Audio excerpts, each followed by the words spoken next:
wabarakatuh. Waalaikumsalam. Alhamdulillah, alhamdulillahilladzi hadana lihadza wa ma kunna linahtadiya laula an hadanallah.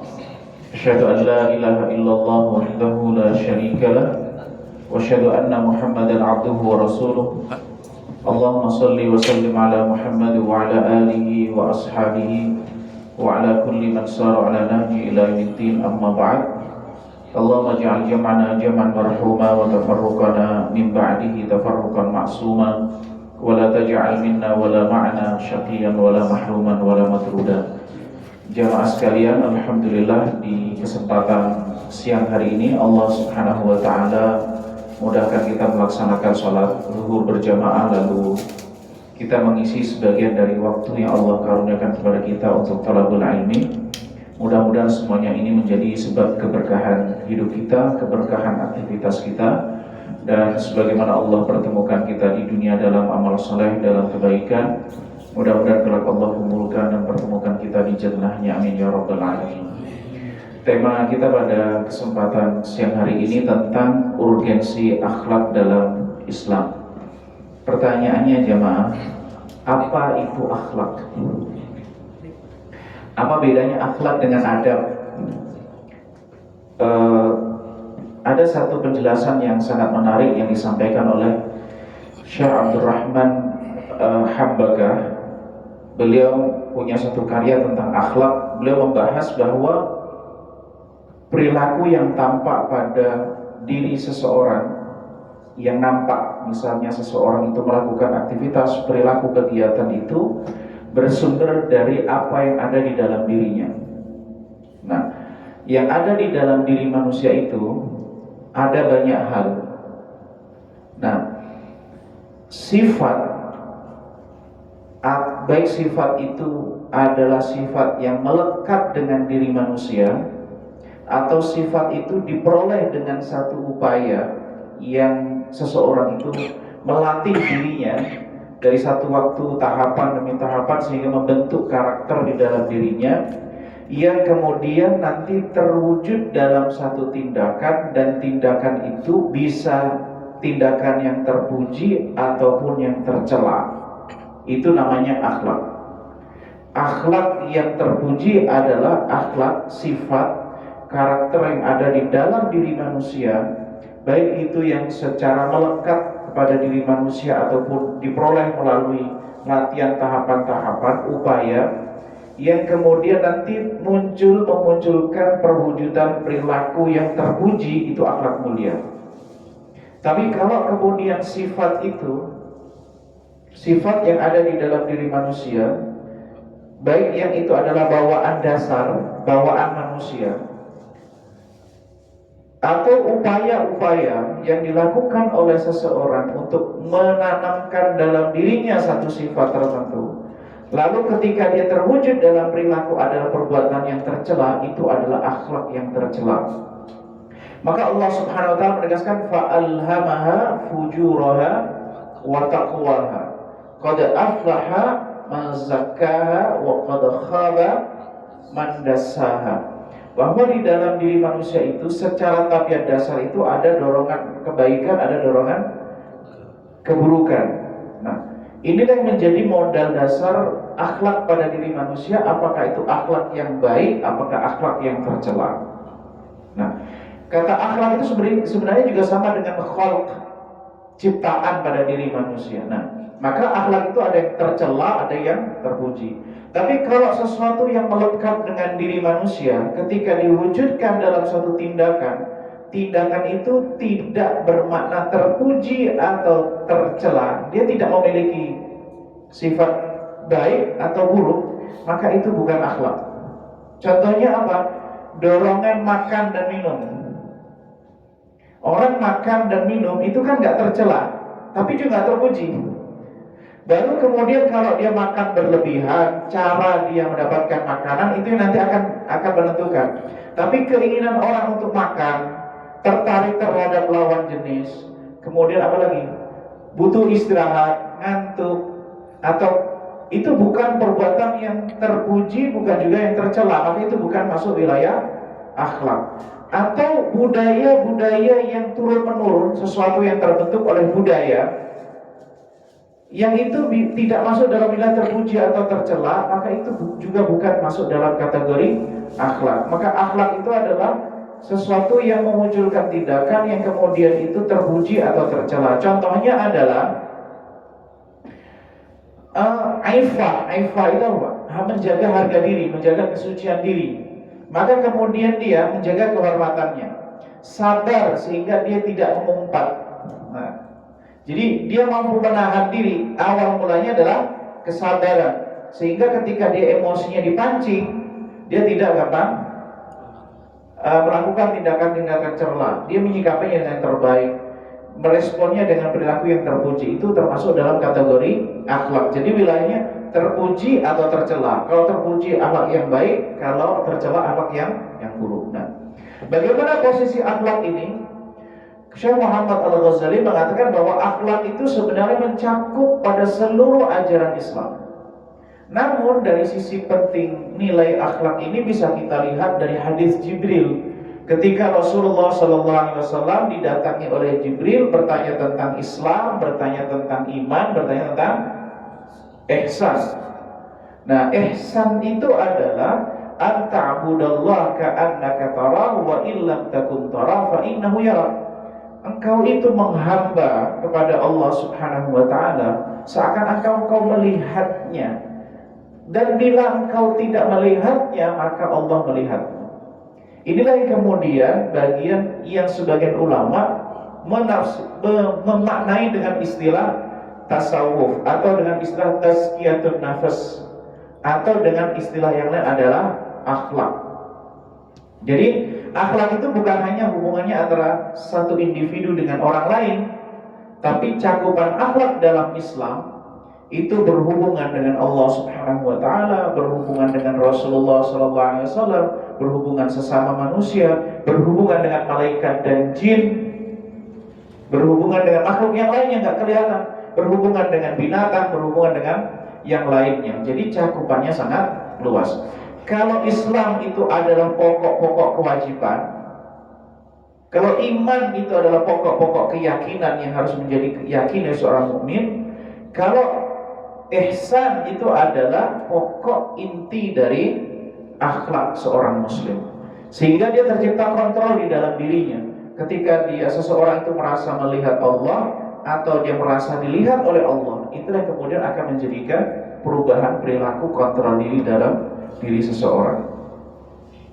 Ada hadis Nabi SAW yang ini menegaskan bahwa persoalan akhlak itu adalah persoalan yang fundamental dalam Islam. Dia bukan hanya persoalan, harus kita bedakan antara akhlak dengan adab ya. Adab dalam pengertian kita. Adab misalnya cara makan, di akhlak itu contohnya lebih luas. Dia bagian inti dari agama ini. Nah, sebagaimana Nabi SAW tegaskan, innama bu'ithtu liutammima salihal akhlak. Dalam riwayat yang lain, liutammima makarimal akhlak. Aku ini diutus untuk menyempurnakan akhlak. Dan pada masyarakat Arab, meskipun itu disebut jahiliyah, bukan berarti mereka itu tidak punya akhlak. Meskipun mereka itu adalah disebut sebagai jahiliyah karena persoalan keimanan mereka yang menyelewengkan keimanannya, tapi sesungguhnya mereka itu ada nilai-nilai mulia yang kemudian diabadikan dalam Islam. Termasuk misalnya kita mengenal istilah sikoyah ketika musim haji, orang melayani jamaah haji dengan memberikan minuman, makanan dan seterusnya. Itu adalah termasuk bentuk akhlak mulia. Termasuk misalnya tidak jujur. Masih ingat ketika Abu Sufyan ke Romawi ya, ditanya tentang Rasulullah. Kan Rasulullah mengirim surat-surat ke pemuka-pemuka kafir di sekitar Jazirah Arab, ke Mesir, ke Persia, ke Romawi. Ketika Abu Sufyan itu ke Romawi, ke Syam, kan ditanya, di negerimu ada orang yang mengaku sebagai Nabi, ya kan? Bagaimana dia ini sebenarnya profilnya? Coba lihat bagaimana Abu Sufyan ketika ditanya tentang profil Rasulullah Sallallahu Alaihi Wasallam, apakah kemudian Abu Sufyan berbohong? Dia berkata jujur sejujur-jujurnya di hadapan apa istilahnya Raja Romawi ya. Waktu itu, kenapa? Kalau dia bohong, itu kan ada kawannya di belakang kan, dan itu aib dia nggak mungkin. Maka dia berkata jujur bahwa Rasulullah SAW itu dari nasab yang terbaik, kemudian dia berkata jujur mengajak pada kebaikan dan seterusnya.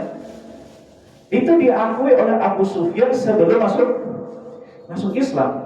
Dan dia tidak berbohong, karena berbohong itu aib, dan itu tercela tidak dilakukan oleh orang yang mulia. Jadi orang itu merasa orang jahiliyah kafir, iya, tapi dia juga mengakui bahwa kalau dusta itu aib, pantang bagi orang yang memiliki kedudukan untuk berbohong. Itu orang Arab waktu itu. Bahkan ketika mereka itu berperang, aib kalau kemudian luka itu di belakang, tapi luka itu harus di depan. Kenapa? Kalau di belakang berarti kabur, kalau di depan berarti dia maju, berarti keberanian. Itu sudah terabadi di dalam sejarah masyarakat Arab pada waktu itu, dan itu diabadikan oleh Islam. Termasuk dosa besar adalah firar yaumaz zahf, kabur dari medan pertempuran. Kemudian juga ditegaskan oleh Allah Subhanahu wa taala, laqad kana lakum fi Rasulillahi uswatun hasanah. Sungguh terdapat pada Rasulullah sallallahu alaihi wasallam itu tauladan yang baik bagi siapa yang berharap Allah dan hari akhir, wa dzakarallaha katsiran, dan mengingat Allah atau menyebut Allah dengan sebutan yang baik, dengan menyebut yang banyak. Nah, artinya bahwa kehadiran Rasulullah sallallahu alaihi wasallam di antaranya adalah misi moral, misi akhlak, perbaikan akhlak, perbaikan moral. Dan itu merupakan hal yang sangat-sangat strategis, hal-hal yang fundamental di dalam kehidupan seorang muslim. Nah, seringkali kita memandang sebelah mata karena kita melihat akhlak hanya dari dimensi hubungan individu dengan yang lainnya. Atau kita persempit akhlak itu hanya dalam wujud adab makan, adab cara bagaimana orang lewat di depan orang tua. Padahal cakupan akhlak itu lebih luas dalam pandangan Islam. Bahkan Al-Quran itu kalau kita peras atau kemudian kita satukan, adalah misinya tentang akhlak dalam berbagai macam wilayah, dalam berbagai macam bidang. Nah, sekarang apa hubungannya atau relasi antara iman dan akhlak? Sebagaimana Allah Subhanahu wa taala tegaskan dalam surah Al-Maidah ayat 8, ya ayyuhalladzina amanu kunu qawwamina lillahi syuhada'a bil qist. Wahai orang-orang yang beriman, wahai orang-orang yang beriman, berarti pesan keimanan. Artinya ini membahas tentang orang-orang yang beriman. Kunu qawwamina lillahi syuhada'a bil qist.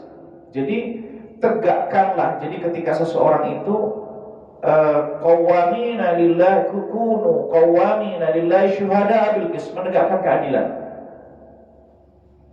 Dan adil itu adalah bagian dari akhlak moral fundamental, induk moral yang sangat penting di dalam Islam. Wala yajrimannakum syana'anu qaumin 'ala alla ta'dilu i'dilu aqrabu littaqwa wattaqullaha innallaha khabirum bima ta'malun. Perintah untuk berbuat adil. Jangan sampai tidak sukanya dirimu terhadap seseorang menjadikan dirimu tidak berbuat adil. Maka standar minimal itu adalah adil. Mungkin dia tidak ihsan. Kalau adil adalah memperlakukan sesuai dengan porsinya, berbuat menempatkan satu pada tempatnya. Kalau ihsan adalah berbuat baik melebihi jatah yang seharusnya. Maka wa idza hayyitum bi tahiyyatin fahayyu bi ahsana minha. Kalau engkau mendapatkan penghormatan, maka berikanlah balasan penghormatan yang lebih baik. Kalau nggak bisa adalah paling tidak adalah sama. Jangan sampai lebih rendah. Ayat ini menegaskan bahwa ada hubungan yang sangat erat antara Posisi kita sebagai orang yang beriman dan perintah berbuat adil, dan adil adalah termasuk induk akhlak mulia, termasuk akhlak yang fundamental dalam Islam. Maka kalau ada orang muslim dia tidak berbuat adil terhadap siapa? Adil terhadap dirinya, adil terhadap orang lain, adil terhadap tetangganya, adil terhadap istri dan anaknya, adil terhadap muslim dan non-muslim. Bukan hanya ini, adil terhadap sesama muslim, adil terhadap non-muslim. Maka kalau seseorang tidak berbuat adil, maka ada cacat moral, ada masalah pada moralnya. Karena ada hubungan yang erat antara keimanan dengan masalah akhlak, yang itu diantaranya keadilan. Wala yajrimannakum syana'anu qaumin 'ala alla ta'dilu. Jangan sampai tidak suka itu menjadikan tidak adil. Sebagaimana juga ya ayyuhalladzina amanu taqullaha wa qulu qawlan sadida. Wahai orang-orang yang beriman, ini kan sering disebutkan dalam khutbah Jumat. Bertakwalah kalian kepada Allah dan katakanlah perkataan yang sadid. Sadid ini bisa dikatakan perkataan yang benar, bisa dikatakan perkataan yang tepat. Maka ada doa yang diajarkan kepada Ali bin Abi Thalib radhiyallahu ta'ala anhu, Allahumma inni as'alukal huda was-sidad atau was-sadad. Jadi berkatalah dengan perkataan yang benar. Artinya mengatakan sesuatu yang benar, tepat, sesuai dengan porsinya, sesuai dengan kebutuhannya, sesuai dengan fakta yang ada, terutama ketika memberikan kesaksian. Dengan keimanan, jadi di antara perwujudan keimanan itu nanti akan berwujud pada akhlak yang baik pada perkataan seseorang.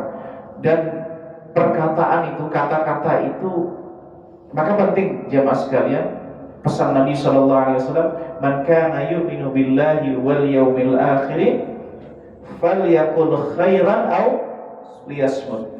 Barang siapa yang beriman kepada Allah dan hari akhir, maka adalah mengatakan perkataan yang baik atau diam. Ternyata jamaah sekalian, saya kemarin sempat lihat satu podcast, ada orang itu ternyata stres gara-gara sering dibully, yang berpengaruh terhadap kejiwaannya, sampai kemudian sering kayak kesurupan, tekanan psikis. Bahkan mohon maaf, bisa jadi rumah tangga itu bermasalah, muaranya adalah dari kata-kata yang tidak tepat. Dan bisa jadi seorang pasangan itu membunuh pasangannya tanpa disadari. Maksudnya bagaimana?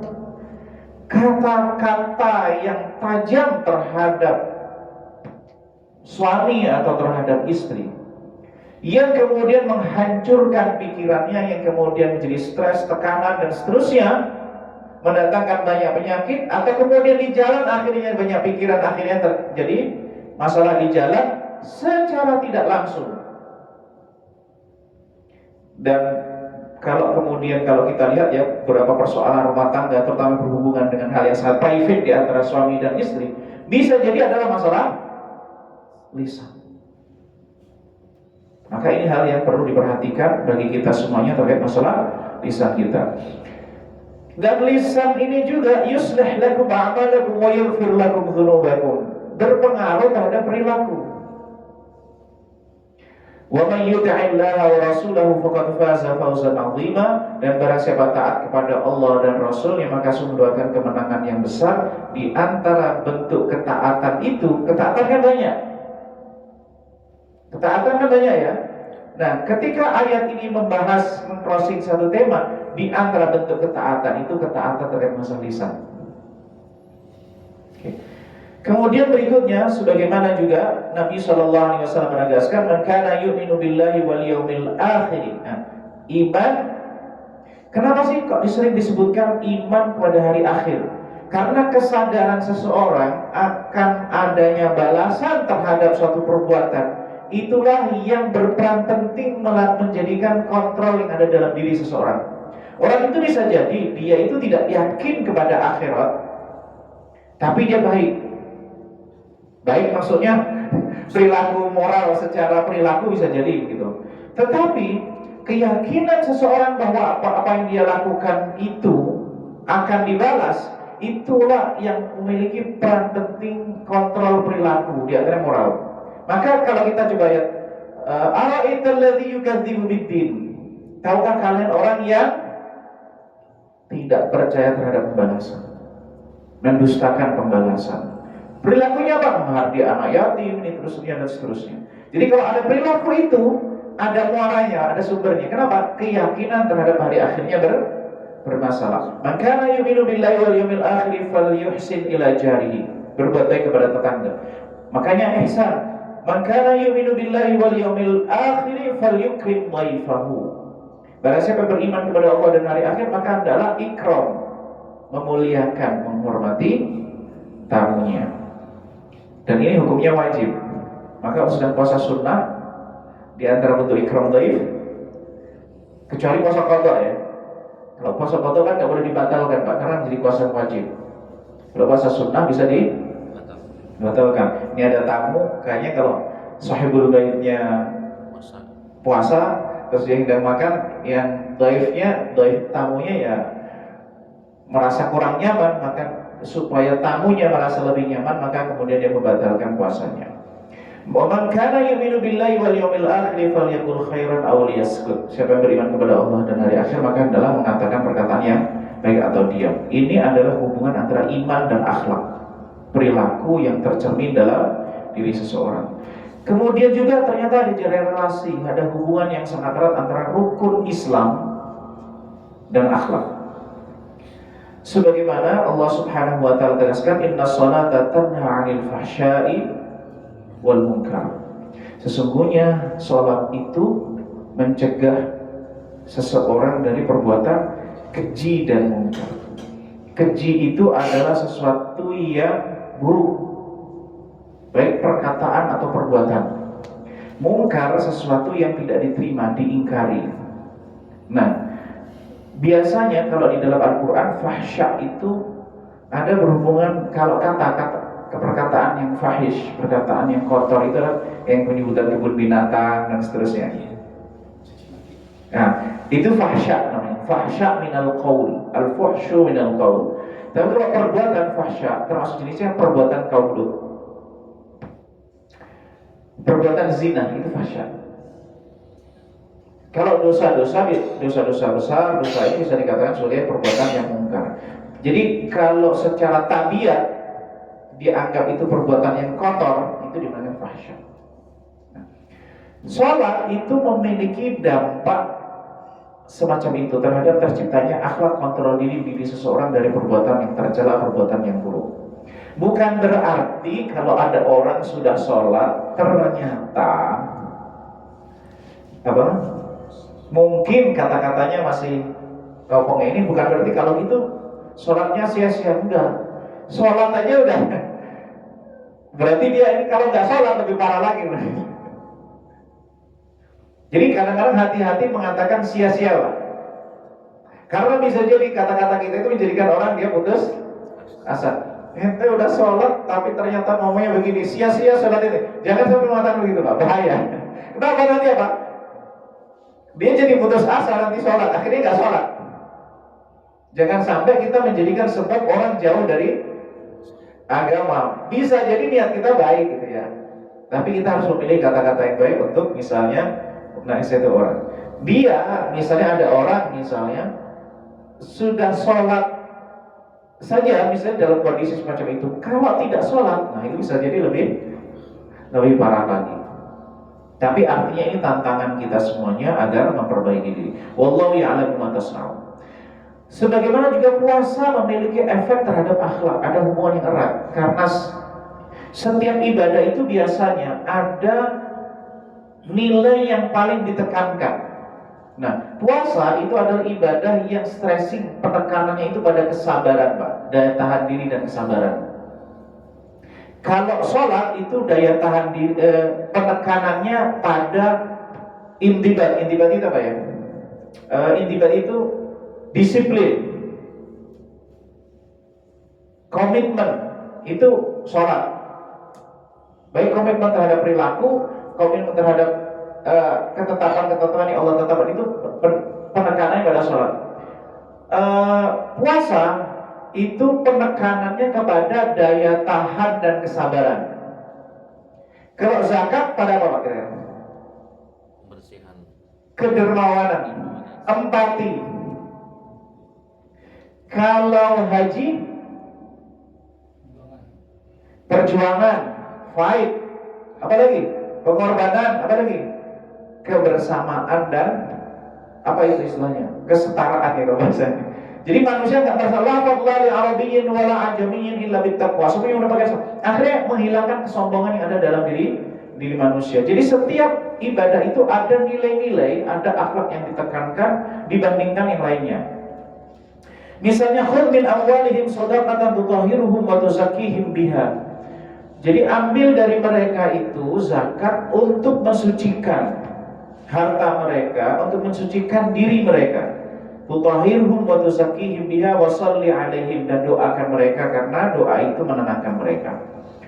Al-hajju asyhurun ma'lumat. Haji itu pada hari-hari ditentukan. Maka siapa yang berkewajiban haji, maka hindarilah perkataan dan perbuatan yang tercela. Jadi jangan, maka kontrol diri. Mungkin ketemu orang yang gaya hidupnya, perilakunya, adat istiadatnya berbeda. Bahkan mohon maaf, bau badannya berbeda. Aroma pakaiannya berbeda. Itu semuanya itu kan ujian, sehingga la fadla li arabiyyin ala ajamiyyin wala ajamiyyin ala arabiyyin illa bittaqwa. Haji menanamkan nilai-nilai moralitas terhadap menjaga perkataan. Nah, ternyata juga jamaah sekalian, masalah pada akhlak adalah masalah dalam beragama. Jadi, kalau orang itu agamanya, akhlaknya bermasalah, itu akan berdampak pada atau terindikasi ada masalah dalam agamanya. Bukan agama Islamnya, cara praktek keagamaannya. Contohnya apa? Tentang orang munafik. Orang munafik itu adalah orang yang multi masalah dari sisi akal. Syekh Abdul Rahman Hambaka itu bahas tentang orang munafik sampai sekitar 1000 sekian halaman. Nifaq, munafik itu adalah akumulasi dari sifat, kumpulan sifat-sifat tercela yang menyatu dalam satu diri seseorang. Sifat apa? Dusta, pengecut, apalagi khianat, itu menyatu dalam diri seseorang. Jadi nifaq itu adalah akumulasi sifat. Nah, orang munafik itu dia nggak berani menyatakan kekufurannya, maka dia pengecut. Lawannya memberani. Dia juga dusta, artinya tidak jujur. Dia tidak amanah, maka ketika dipercaya rahasia yang harusnya dijaga, dia sebarkan kemana-mana. Nah, itu nifaq. Nah, orang munafik itu masalah di dalam beragama, bermasalah pula akhlaknya, perilakunya. Wa idza laqul ladzina amanu qalu amanna. Kalau ketemu orang mukmin, kami ini beriman, kami ini kita ini senasib, seperjuangan, kita ini satu warna gitu. Tapi begitu berbalik dengan orang sesama mereka, bersama dengan orang-orang kafir, berkata, innama nahnu mustahzi'un, kami hanya canda aja, kami hanya basa-basi aja mereka gitu. Nah, ini karakter apa istilahnya, apa? Dua muka ya, apa itu istilahnya? Dalam bahasa kita dua kepribadian ya. Kepribadian ganda, seperti kepribadian ganda pada orang munafik. Masalah akhlak dan masalah beragama, sebagaimana juga orang-orang munafik itu sering mencaci orang-orang mukmin yang bersedekah. Jadi kalau dia itu orang mukmin, benar-benar beriman, melihat saudara yang bersedekah, dengan sedikit apapun sedekah dia akan menghargai sedekah itu. Tapi apa yang dilakukan oleh orang-orang munafik? Alladzina yulizuna mutawwi'ina minal mu'minina fis shadaqat. Jadi ketika orang ini bawa sedekah yang banyak, dia tuduh riya. Begitu dia bawa sedekahnya sedikit karena kemampuannya itu, dia tuduh ini orang pelit. Jadi serba salah. Jadi tidak ada orang mukmin yang selamat dari lisan dia. Buruknya perilaku orang munafik. Artinya apa? Persoalan keimanan yang pada orang munafik itu, keagamaan pada dia, itu berimplikasi pada akhlaknya. Maka nggak ada yang benar, salah terus. Bahkan Rasulullah SAW itu selalu salah di mata orang-orang munafik. Perbaikan akhlak adalah perbaikan masa depan. Perbaikan akhlak artinya begini, jamaah sekalian, bahwa akhlak ini ada yang berasal dari sesuatu yang sudah tertanam dalam diri kita, fa'alhamaha fujuraha wa taqwaha. Tapi juga dalam diri manusia ada sisi lain dari akhlak itu yang memungkinkan untuk di-upgrade. Bisa naik, bisa turun sesuai dengan bagaimana seseorang itu meningkatkan kapasitas dia. Sebagaimana Nabi SAW mengatakan, inna sidqa yahdi ilal bir. Sesungguhnya ketulusan, kejujuran itu mengarah kepada kebaikan. Dan kebaikan itu apabila seorang senantiasa terus jujur, maka dia akan ditulis oleh Allah SWT sebagai dicatat, dimasukkan dalam golongan orang yang jujur. Tapi sebaliknya orang yang berdusta, iyyakum wal kadzib, hati-hati terhadap dusta, wa innal kadziba yahdi ilal fujur. Dan kedustaan itu mengarah kepada perbuatan jahat. Maka orang satu dusta ditutupi dengan dusta yang lainnya. Jadi laporan keuangan bermasalah, maka nanti kita dengan dusta yang lain. Nanti dibuat dusta lagi, tutupi lagi. Begitu seterusnya, project dan seterusnya. Nah, maka ada satu ungkapan, balasan satu kebaikan itu datangnya kebaikan berikutnya. Balasan satu keburukan datangnya keburukan berikutnya. Maka kalau kita ingin, ini PR kita semuanya, mengupgrade, meningkatkan nilai moralitas kita, akhlak kita, maka berupaya untuk senantiasa mempertahankan, meningkatkan akhlak dalam setiap situasi dan kondisi. Ya bisa jadi orang dalam situasi tertentu gagal, tetapi ini harus menjadi evaluasi diri bahwa dalam masalah, menghadapi masalah ini saya masih gagal. Maka jangan sampai nanti pada berikutnya adalah gagal. Bertahap meningkatkan kesabarannya, meningkatkan kejujurannya dan seterusnya. Karena kebaikan akan mendatangkan kebaikan. Nah, bagaimana nilai akhlak ini di akhirat? Ternyata Nabi SAW juga mengatakan, "Ma min syai'in yudha'u fil mizan athqal min husnil khuluq." Jadi nanti di timbangan di akhirat itu yang paling besar bobot nilai itu adalah persoalan akhlak. Akhlak itu bagaimana? Tentang kejujuran dia, tentang ketulusan dia.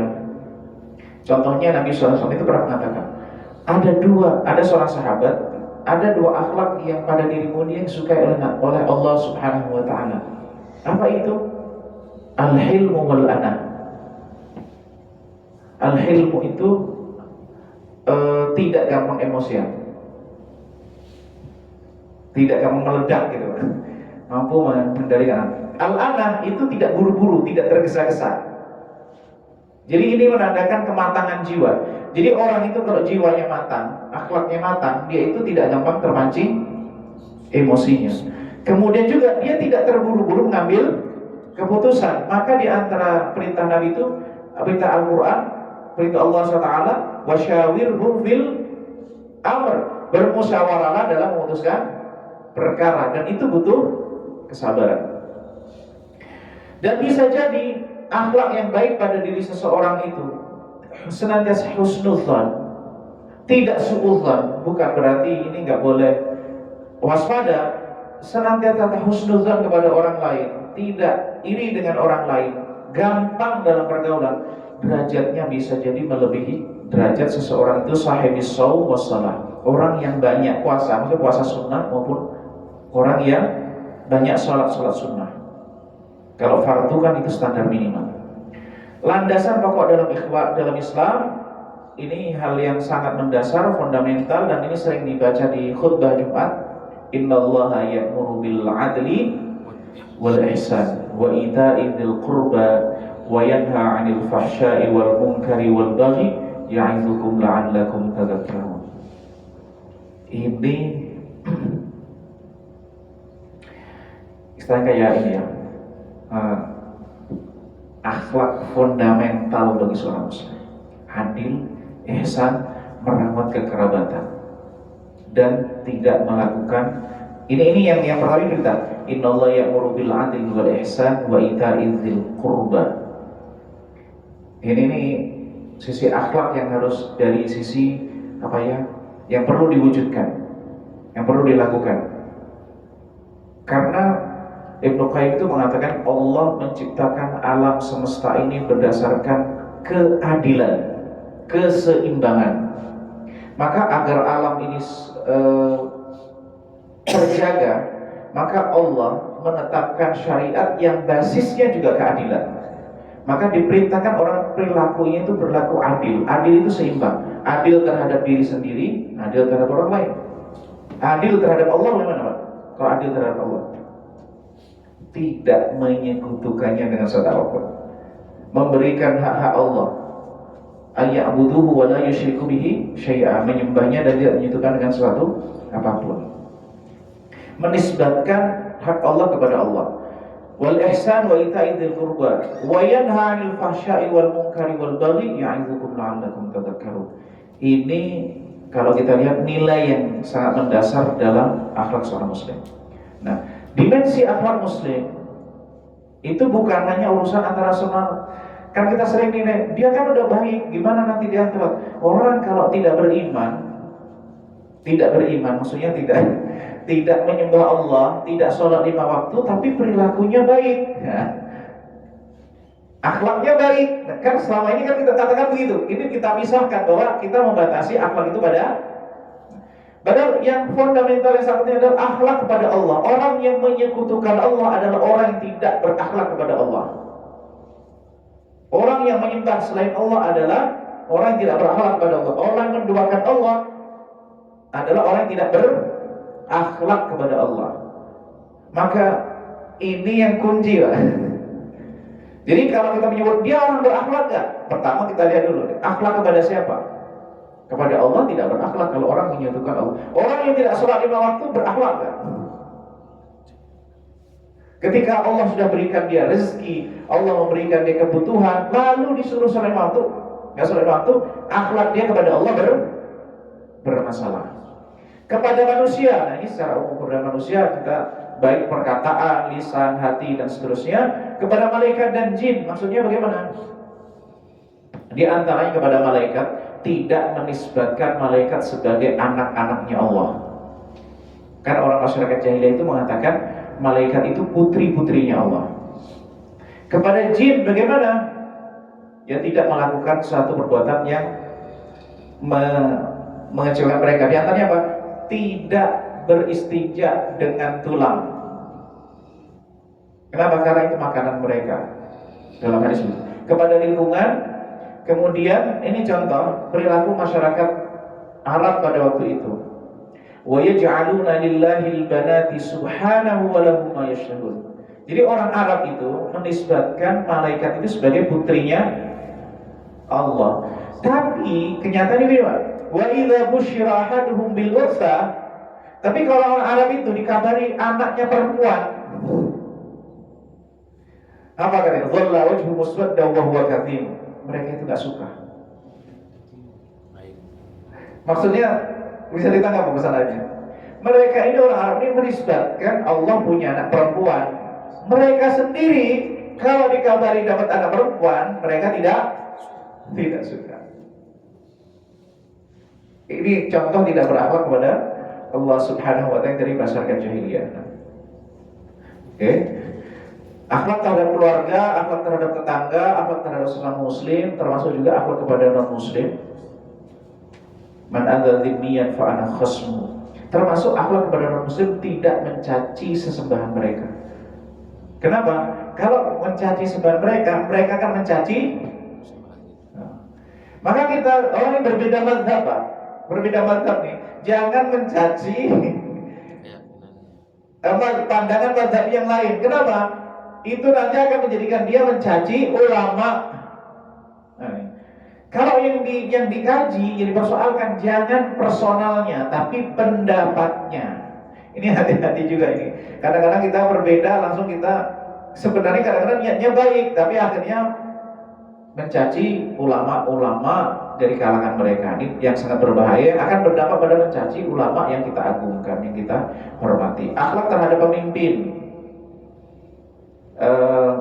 di antaranya masalah bagaimana seorang muslim punya tanggung jawab memberi nasihat kepada pemimpin mereka yang melakukan kesalahan.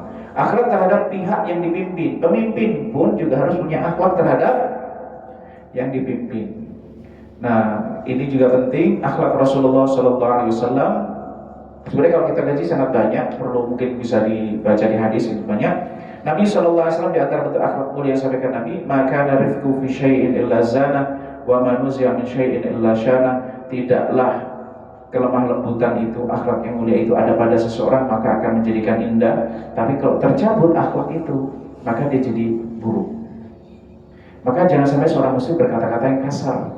Sesoleh-solehnya dia sholat 5 waktu, Pak Haji atau apa, mohon kalau ada Pak Haji, gitu misalnya. Tapi dia kata-katanya kasar, kebun binatang keluar, itu akan jadi aib. Sebagaimana juga Aisyah radhiyallahu anha menegaskan akhlak Rasulullah bagaimana? Akhlaknya Quran. Jadi Quran itu kita hadirkan di dalam kehidupan kita. Bahkan Allah SWT juga mengatakan fabima rahmati minallahi lintalahum. Ke atas rahmat Allah lah engkau berbuat lemah lembut kepada mereka. Kalau engkau itu kasar ya Muhammad, keras, orang-orang itu akan menjauh dari dirimu. Artinya Rasulullah SAW itu dengan akhlaknya menjadikan orang semakin dekat. Wallahu a'lam bishawab. Mungkin yang bisa sampaikan. Apakah masih ada waktu malam ini dengan jemaah sekalian? Apakah ada tanya jawab? Cukup? Cukup. Atau tanya jawab? Pada tanya jawab sekarang.